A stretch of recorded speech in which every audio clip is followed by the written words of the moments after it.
태국에서 또 무슨 일이 일어난 거죠? 여기 지금 태국은 한국으로 인해 큰 충격에 빠졌다고 하는데요. 과연 무슨 일이 있었던 걸까요? 저는 태국 중부의 한 중견 도시에서 정부 개발기획부에 근무하고 있는 앤이라고 합니다. 어릴 적부터 공무원을 꿈꾸며 자라 지금은 인프라 구축 및 농촌 지역 개발 정책을 총괄하는 부서에서 일하고 있습니다. 직업 특성상 외국과의 협력 업무를 자주 접하게 되었고, 특히 지난 10년간은 한국과의 관계가 저의 커리어에서 가장 중요하고 의미 있는 부분이었어요. 한국의 선진 기술과 체계적인 행정 지원, 그리고 믿을 수 있는 파트너십은 제가 수많은 프로젝트를 성공시킬 수 있었던 핵심이었습니다. 무엇보다 한국은 늘 약속을 지켰고, 자국의 이익을 앞세우기보다는 우리 국민의 삶의 질을 어떻게 하면 실질적으로 향상시킬 수 있을지를 고민해주는 몇 안 되는 진정성 있는 협력국이었습니다. 그러나 태국과 한국의 공식 협력 관계는 급격히 냉각되기 시작했고, 태국 정부는 중국과 일본 등 다른 아시아 강국과의 새로운 협력을 추진했습니다. 내부적으로는 한국은 필요 없다 며 한국에 대한 부정적인 기류가 형성됐고, 그렇게 거의 대부분의 한국과의 협력 프로젝트가 중단되었어요. 저는 이 상황을 받아들이기 어려웠지만 한 명의 국민으로서 이 상황에 순응할 수밖에 없었습니다. 하지만 당시에는 전혀 예상하지 못했습니다. 그 선택이 얼마나 치명적인 결과를 초래할지를 말입니다. 정부는 한 나라에 의존하지 말자는 구호 아래 기존의 한국 중심 개발 협력 체계를 걷어내고 중국과 일본을 새로운 우선 협력국으로 지정했습니다. 겉으로 보기엔 균형 외교라는 명분이 붙었지만 실상은 예산과 리베이트에만 눈이 먼 일부 고위층의 밀실 결정이었어요. 외형상으로는 거대한 투자 계획과 첨단 기술이 약속되었고, 정부 보도자료는 연일 신시대 동아시아 협력이라는 표현으로 그 정당성을 강조했습니다. 하지만 제가 현장에서 마주한 현실은 그것과는 거리가 너무도 멀었습니다. 중국은 자신들이 최단기 인프라 공급을 할 수 있다며 북동부 산악지대에 고속도로를 깔겠다고 제안했습니다. 설계는 중국 측 회사가 전담했고, 시공 역시 중국 현지 노동자들을 대거 투입해 진행되었습니다. 초기에는 놀라운 속도로 공정이 진행되는 듯 보였고, 일부 언론은 한국보다 빠른 결정력과 자금 집행 능력이라며 찬양했습니다. 하지만 불과 6개월 뒤 상황은 완전히 달라졌습니다. 한밤중에 들려온 주민 제보로 현장을 찾았을 때 저는 제 눈을 의심했습니다. 새로 완공된 도로는 곳곳이 꺼져 있었고, 중앙 배수관은 흙더미에 막혀 악취가 치솟고 있었습니다. 장마가 시작되자 도로는 사실상 기능을 상실했고, 한마을은 산사태로 인해 외부와 완전히 고립되었어요. 정부는 자연재해라고 발표했지만 그 지역 주민들은 말했습니다. 이건 인간이 만든 재앙입니다. 한국이 했더라면 이렇게 되지 않았을 겁니다. 일본과의 협력은 의료 부문에서 이뤄졌습니다. 12개의 낙후된 농촌보건소를 개조해 최신식 공공의료시설로 전환하겠다는 계획이었습니다. 처음엔 기대가 컸습니다. 일본의 의료기술은 분명 선진적이었고 정교한 장비로 유명했기 때문입니다. 하지만 첫 번째 보건소가 완공되었을 때 저는 큰 충격을 받았습니다. 장비 대부분은 구형이었고 일부는 이미 사용 기한이 지난 중고품이었어요. 특히 아기들을 위한 인큐베이터는 고장난 상태로 들어왔고 그것을 수리하러 오겠다는 일본 기술자는 끝내 나타나지 않았습니다. 담당 의사의 파견은 논의 중이라는 말만 반복되었고 주민들의 생명을 지키겠다는 약속은 서류 속 말장난으로 끝났습니다. 이처럼 도와준다는 이름으로 이루어진 협력은 철저히 우리 측의 자주권을 제약하는 형태였어요. 중국은 자신들이 제공한 장비에 대해 철저한 통제권을 요구했고 유지 보수는 반드시 자국 기술자에 의해서만 이루어져야 한다고 못 박았습니다. 일본 역시 약속된 1차 장비 지원 이후에는 모든 운영비를 우리 정부가 부담할 것을 요구했습니다. 기술 이전은 어렵다. 전문 인력 양성은 수년이 걸린다. 는 핑계로 우리는 도와달라고 요청할수록 더 큰 대가를 요구받는 상황에 몰렸습니다. 그 무렵부터 저는 상부의 지시 없이 스스로 정부 차량을 몰고 전국의 사업 현장을 돌아보기 시작했습니다. 누구보다 이 현실을 똑똑히 확인하고 싶었고 책임자로서 눈을 피할 수 없다고 느꼈습니다. 첫 번째로 찾은 곳은 서부 해안 지역의 수상 개발 지역이었어요. 중국 기업이 설치한 냉동 저장고가 가동을 멈춘 채 방치되어 있었고 고장난 냉동기는 이미 냄새를 풍기고 있었습니다. 어민들은 분노했습니다. 예전엔 한국이 어업 교육도 해주고 수출 통로도 열어줬는데 이젠 우리한테 남은 건 부패한 생선뿐이에요. 저를 바라보는 그들의 눈빛은 더는 행정 책임자를 보는 것이 아니었습니다. 그건 태국에게 보내는 분노와 절망의 시선이었습니다. 그 시기 언론에서는 연일 중국과 일본 협력의 시대를 외치고 있었지만 정작 농촌 주민들의 삶은 후퇴하고 있었어요. 한국이 있을 땐 작지만 꾸준한 변화가 있었고 주민들은 스스로 바뀌어가고 있다고 느꼈습니다. 그러나 지금은 아무도 기대하지 않았고 변화는 두려움이 되었습니다. 특히 고령자들은 더 민감하게 반응했습니다. 한국 사람들은 얼굴도 기억난다. 무릎 꿇고 마당을 쓸어주던 그 청년, 지붕 위에서 물바지를 고치던 그 아가씨, 그들은 진심이었어요. 그들이 말하는 한국은 단순한 기술자가 아니라 함께 울어준 사람이었습니다. 그러던 중 저는 중북부에 위치한 작은 마을에 들르게 되었습니다. 인프라 지원 리스트에는 이름조차 없던 곳이었습니다. 하지만 도로를 따라 올라가던 중 저는 분명 뭔가 이상한 감각을 느꼈습니다.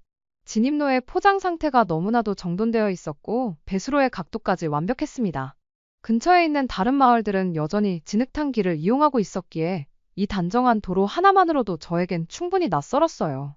마을 중심에 들어서자 저는 말을 잃었습니다. 그곳은 지금까지 보아왔던 다른 시골 마을들과는 전혀 달랐습니다. 주민들이 사용하는 공공건물에는 깨끗한 태양광 패널이 빛나고 있었고 학교 앞에는 어린이 안전 구간이라 적힌 LED 표지판이 깜빡이고 있었어요. 심지어 이 작은 마을에 스마트 횡단보도까지 설치되어 있었습니다. 지나가는 주민에게 물었더니 차가 다니진 않지만 아이들이 신호를 지켜야 한다고 해서 설치했어요. 한국 사람들이 그렇게 가르쳐줬거든요. 라는 뜻밖의 대답이 돌아왔습니다. 그 순간 저는 심장이 덜컥 내려앉는 기분을 느꼈습니다. 이건 단순한 행정의 실수가 아니었습니다.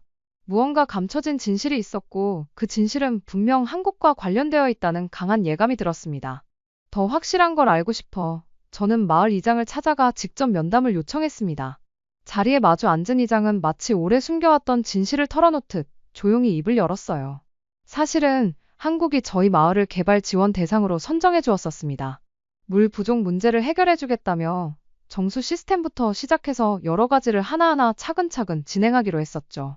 그런데 갑자기 한국과 태국의 관계가 끊어졌다고 들었어요. 우리는 절망했습니다. 그런데 말입니다. 한국 쪽 담당자들이 마을에 다시 찾아왔어요. 그들이 했던 말, 지금도 기억납니다.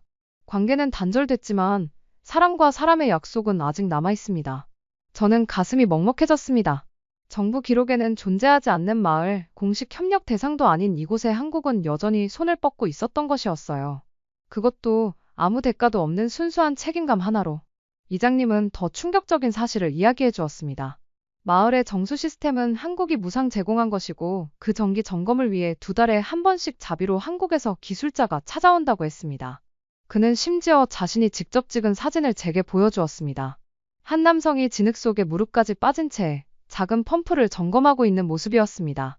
그 사진 속의 남성은 제게도 익숙한 인물이었어요. 과거 태국, 한국 공동 프로젝트 때 제가 함께 일했던 한국 소속의 엔지니어였습니다. 그 사실을 확인하는 순간 저는 두 손으로 얼굴을 감싸쥐었습니다. 눈물이 멈추지 않았습니다. 왜 그들은 아무런 보상도 없이 관계도 없는 나라의 시골 마을까지 책임을 지고 있었던 걸까요? 그리고 우리는 왜 그들의 진심을 이해하지 못했던 걸까요? 이장님은 조용히 한 박스를 꺼내 보여주었습니다. 이건 아이들 간식이에요. 한 달에 한 번씩 한국에서 옵니다. 제조일자가 정확하게 찍혀 있고 전부 유기농입니다. 포장지에는 태국어 번역도 붙어 있어요. 가장 먼저 다가오는 아이는 매번 양보합니다. 한국 분들이 그렇게 가르쳐줬다고요. 가장 어린 아이가 먼저, 가장 배고픈 아이가 먼저라고요. 그 말을 듣고 저는 마치 무언가에 얻어맞은 듯 멍해졌습니다. 이곳은 단순히 지원을 받은 마을이 아니었습니다. 이곳은 한국인들이 자신들의 삶의 방식과 철학 그리고 공동체 정신을 고스란히 심고 간 곳이었어요. 아이들은 한글을 조금씩 읽을 수 있었고 초등학교 게시판에는 감사합니다. 한국이라는 말이 매직으로 적혀 있었습니다. 학교 벽에는 아이들이 그린 태극기 그림이 나란히 붙어 있었고 어떤 그림에는 이런 글귀도 있었어요. 한국은 생명의 은인입니다. 오후가 되자 마을 이장님은 저를 안내하며 마을 한 바퀴를 함께 돌았습니다. 평소에는 크게 눈에 띄지 않던 시설들이 하나둘 제 눈에 들어오기 시작했습니다. 배수로는 단순히 물을 흘려보내는 것이 아니라 낙엽이 막히지 않도록 촘촘한 망이 설치되어 있었고 쓰레기 투입구는 어린이의 키에 맞춰 낮게 만들어져 있었어요. 심지어 공공 화장실의 문은 자동으로 닫히지 않도록 부드럽게 닫히는 경첩이 설치되어 있었고 손잡이에는 미끄럼 방지 고무가 덧대어져 있었습니다. 저는 놀라워하며 물었습니다. 이거 전부 한국에서 해준 건가요? 이장님은 웃으면서 고개를 끄덕였습니다. 네, 처음엔 우리도 몰랐어요. 왜 이렇게까지 세심하게 만들었는지. 그런데 한국 팀 중 한 분이 그러더라고요. 지원은 건물만 세우는 게 아니고 사람이 더 편해져야 진짜 개발입니다. 그 말이 아직도 기억나요. 저는 다시 한번 숨을 삼켰습니다. 개발도상국과의 협력 사업에서 흔히 간과되는 건 사용자 중심입니다. 많은 선진국들이 자신들의 기술을 보여주고 떠나는데 급급할 때 한국은 이 작은 마을에서 주민 하나하나의 일상을 개선하는 데 집중하고 있었어요. 저는 다시 한번 느꼈습니다. 한국이라는 나라는 그 뿌리부터 다르다는 것을. 겉으로는 작고 조용한 나라일지 몰라도 그 내면에는 다른 어떤 강대국도 갖추지 못한 따뜻함과 성실함이 자리 잡고 있었습니다.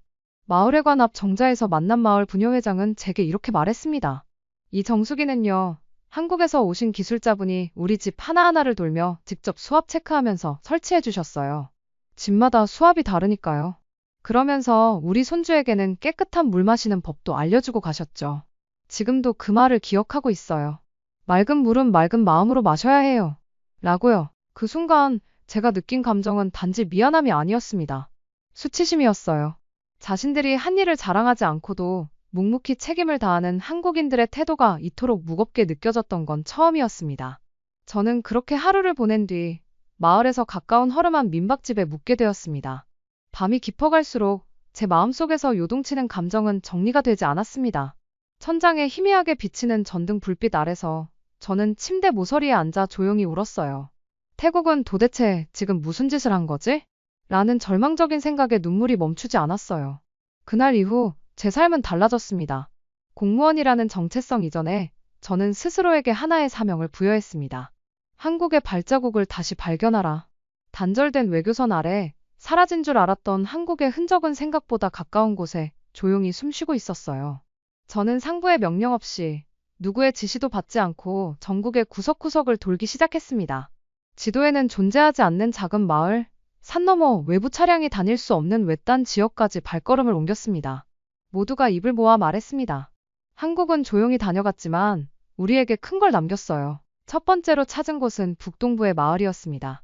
행정망에서도 제외되어 있던 작은 공동체였어요. 거기서 들은 이야기는 지금도 잊을 수 없습니다. 몇 년 전 홍수로 마을이 고립되었을 때 아무 연락 없이 나타난 외국인이 아이들의 발을 씻기고 무좀약을 나눠주었다는 것이었습니다. 주민들은 그를 하얀 모자 아저씨라고 불렀습니다. 그의 국적은 끝내 확인되지 않았지만 아이들이 받은 약봉투에는 한글로 적힌 어린이 전용 항진균제라는 문구가 남아있었다고 합니다. 누군가는 그 약을 아직도 보관하고 있다며 제게 보여주었습니다. 누렇게 바랜 포장지 위에는 어린이의 피부는 세상에서 가장 보호받아야 할 꽃입니다라는 문구가 적혀 있었습니다. 그 마을을 떠나며 저는 더는 단순한 감동으로 이 일을 대할 수 없다는 걸 느꼈습니다. 한국은 단순한 시스템이나 자원만을 제공한 것이 아니라 존엄이라는 가치를 전한 것이었어요. 다음으로 향한 마을은 중부분지의 람사이라는 저수지 인근 지역이었습니다. 그곳은 과거 3년 동안 비효율적인 관계 설비로 인해 농사가 사실상 중단된 상태였습니다. 그러나 마을 주민들은 한밤중에 조용히 다녀간 트럭 한 대를 기억하고 있었어요. 한국어가 적힌 도구를 든 남성 4명이 7일간 저수지 인근에 머무르며 망가진 배수관을 갈아 끼우고 하류 수문에 자동 개폐 장치를 설치하고 갔다는 이야기였습니다. 심지어 그들은 마지막 날 아이들에게 야외에서 한글 이름을 써주는 미니 수업까지 열었다고 했습니다. 우리 아이 이름 지금도 거기 써 있어요. 한 어머니는 저수지 옆 작은 돌에 새겨진 글씨를 가리켰습니다. 분홍색 페인트로 쓴 세 글자, 파이 옆에는 누군가의 필체로 이렇게 적혀 있었어요. 물이 흐르면 삶도 흐릅니다. 그 문장을 보는 순간 저는 참을 수 없이 눈물이 터져 나왔습니다. 한국은 그들이 떠난 자리에 문명만 남기지 않았습니다. 말과 가치를 남겼습니다. 그리고 그것은 제 나라의 그 어떤 지원 사업에서도 볼 수 없었던 것이었어요. 이러한 사례는 하나둘이 아니었습니다. 누군가의 말대로 한국은 지도 위에 없는 마을을 위해 지도 밖에서 일하고 있었습니다. 그들은 통계에 없는 사람들을 위해 통계로는 절대 측정할 수 없는 온기를 남겼습니다. 어떤 마을에서는 마을회관 뒤편에 태양광 조명을 설치하고 갔고 또 다른 마을에서는 폐가로 방치됐던 창고를 어린이 도서관으로 개조해놓고 갔습니다. 모두 자기 이름은 남기지 않았고 조용히 사라졌습니다. 마을 사람들은 말했습니다. 한국 사람들은 도와주고도 절대 생색내지 않았어요. 오히려 우리가 더 미안할 정도였어요. 이쯤 되자 저는 과거 외교 단절 당시 정부 내 회의실에서 들었던 말들이 하나씩 떠올랐습니다. 한국은 필요 없다는 말들이었어요. 그러나 이제는 너무나 분명했습니다. 한국은 우리를 돕기 전에 존중부터 배운 나라였습니다. 그래서 그들이 남긴 건 물건이나 건물보다 먼저 사람이었습니다. 이러한 사실을 하나씩 확인할수록 저는 한 가지 결심을 하게 되었습니다. 이 진실을 반드시 기록으로 남겨야 한다고. 그리고 그 시작은 제가 처음 진실을 마주했던 마을이었어요. 저는 몇 달 만에 다시 그곳을 찾았습니다. 도착하자 놀라운 장면이 제 눈앞에 펼쳐졌습니다. 마을 광장 한가운데에는 빨간 천막이 설치되어 있었고 그 위에는 태국어로 코리아 데이라는 문구가 붙어 있었습니다. 아이들은 한복 비슷한 전통 복장을 입고 있었고 공터에서는 주민들이 김치를 버무리고 있었어요. 한쪽에서는 한국 영화가 상영되고 있었고 아이들은 한글로 자신들의 이름을 적은 종이를 손에 들고 서로 자랑하고 있었습니다. 마을 이장은 저를 발견하자 환하게 웃으며 다가왔습니다. 우리끼리 만든 행사예요. 한 달에 한 번 한국이 남긴 걸 잊지 말자는 뜻으로요. 저는 숨을 멈췄습니다. 한 나라가 떠난 자리에 남은 건 원망이 아닌 감사였고 단절이 남긴 것은 단절이 아닌 연결이었어요. 주민들은 제게 농담처럼 말했습니다. 이제 당신은 우리 마을에서 한국을 다시 데려온 공무원입니다. 모두 웃었지만 저는 웃을 수 없었습니다. 오히려 저는 떨리는 목소리로 대답했습니다. 제가 데려온 게 아닙니다. 한국은 애초에 여러분 곁을 떠난 적이 없습니다. 그 모든 것을 제 두 눈으로 보고 난 후 저는 더는 과거의 저로 돌아갈 수 없었습니다. 현장에서 만난 마을 사람들의 눈빛, 아이들의 웃음, 손으로 꾹꾹 눌러 쓴 한글 이름표, 낡은 건물 옆에 빛나던 태양광 패널까지 모든 것이 제게 말하고 있었어요. 진짜 무엇이 옳았는지를. 저는 이제 확신합니다. 태국이 가장 희망에 가까웠던 시간은 한국과 함께했던 순간들이었습니다. 돌이켜보면 한국은 언제나 우리를 가르치려 든 적이 없었습니다. 대신 그들은 먼저 우리를 배웠고 이해하려 했으며 기다려주었어요. 공공사업 협상 과정에서도 그들은 절대 먼저 소리를 높이지 않았고 우리 주민들의 특성을 분석하여 맞춤형 설계를 제시했습니다. 이제는 그 진정성이 저희 신념이 되었습니다. 저는 더 이상 그 어떤 회의실 안의 회의적인 시선도 두렵지 않습니다. 실제로 저는 최근 방콕에서 열린 국제개발협력 포럼에서 주재 발표자로 나섰습니다. 연단에 선 순간 그동안 가슴속에 눌러왔던 말들이 물밀듯 쏟아져 나왔습니다. 저는 말했습니다. 태국이 가장 자주적이고 가장 건강하게 성장했던 시기는 단연코 대한민국과 손잡고 있었던 시기였습니다. 그 시기 동안 우리는 돈만 받은 것이 아니라 방법을 배웠고 사람을 이해했고 시스템을 만들어냈습니다. 2021년부터 2023년까지 한국의 농촌개발 협력 프로그램을 적용받은 43개 마을의 평균 전력 자립률은 87.4%에 달했습니다. 단 한 번도 정전 없이 전기를 공급받은 비율은 81%였으며 어린이 건강지수는 WHO 기준으로 2년 만에 36.2% 향상되었습니다. 객석은 고요했습니다. 그러나 저 멀리 한쪽에서는 희미한 웃음소리가 들렸습니다. 그들은 이 발표를 정치적 메시지로 폄하하려는 일부 인사들이었어요. 그 중에는 태국 정치권의 한 보좌관도 있었고 중국계 재단에서 온 인사들도 눈에 띄었습니다. 그들은 곧 언론을 통해 비아냥 섞인 기사를 퍼뜨렸습니다. 한국 추종 연설, 개인적 감정에 치우친 발표라는 자극적인 제목들이 달렸습니다. 하지만 놀랍게도 그 조롱은 제 발언의 진실을 막지 못했습니다. 발표 이후 제게 조용히 다가온 외교부 신입 사무관이 있었습니다. 그는 말했습니다. 오늘 연설 정말 감동받았습니다. 사실 저도 예전에 한국 교환 연수에서 직접 봤습니다. 그들의 진심이요. 또 한 명은 국립대 개발행정학과의 교수였습니다. 그는 제게 공동연구를 제안하며 말했습니다. 우리가 잘못했죠. 이제라도 기록으로 남겨야 합니다. 그렇게 한 사람, 두 사람씩 제 목소리를 듣기 시작했습니다. 어떤 이는 SNS에 제 발표 일부를 올렸고 곧바로 수천 명의 공감 반응이 달렸습니다. 우리도 봤다. 우리 마을도 그랬다. 한국은 우리를 배신하지 않았다는 시민들의 댓글이 이어졌습니다. 그 순간 저는 확신했습니다. 진심은 결국 통한다고. 정치적으로는 여전히 반발이 많았습니다. 일부 의원들은 제게 한국 추종자라는 누명을 씌우려 했고 무대에서 말한 발언을 철회하라는 압박도 있었어요. 하지만 저는 물러서지 않았습니다. 제 입장은 단호했습니다. 태국은 이제 자존심이라는 허울을 내려놓아야 합니다. 한국은 늘 자리를 지키며 조건 없이 우리를 도왔습니다. 진짜 자존심이란 잘못을 인정하고 다시 손을 내미는 용기입니다. 태국은 한국에게 사과하고 용서를 구해야 합니다. 이 말은 결국 공명하기 시작했습니다. 저를 지지하는 현장 공무원들이 자발적으로 보고서를 만들어 각 부처에 보내기 시작했고, 일부 언론은 태국 정부 직원의 양심 고백이라는 제목으로 저의 발표를 다뤘습니다. 가장 감동적인 순간은 한 시골 마을에서 아이들이 만든 작은 영상이 SNS에 올라왔을 때였어요. 아이들이 한복을 입고 말했습니다. 미안합니다, 한국. 태국으로 돌아와요. 그 영상은 전국적으로 확산되었고 엄청난 반응을 일으켰습니다. 저는 그 영상을 볼 때마다 울컥한 감정을 참지 못합니다. 그리고 혹시라도 이 글을 읽는 한국의 여러분께 진심으로 말씀드리고 싶습니다. 당신들의 국민성, 책임감, 그리고 따뜻함은 수많은 태국 사람들의 삶을 바꾸었습니다. 우리가 당신들을 떠났던 그 시간 동안 당신들은 결코 우리를 잊지 않으셨습니다. 그것이 바로 한국이 다른 나라와 본질적으로 다른 이유이며 당신들이야말로 진정한 인류의 모범이자 동아시아의 자존심입니다. 오늘도 마을의 아이들은 한국에서 온 간식 상자를 열며 웃고 있습니다. 그리고 저는 그 모습을 보며 마음속으로 다짐합니다. 언젠가는 태국이 한국에 다시 진심으로 용서를 구하는 날이 올 것이라고. 그리고 그날 우리는 부끄럽지 않게 사과할 수 있어야 한다고.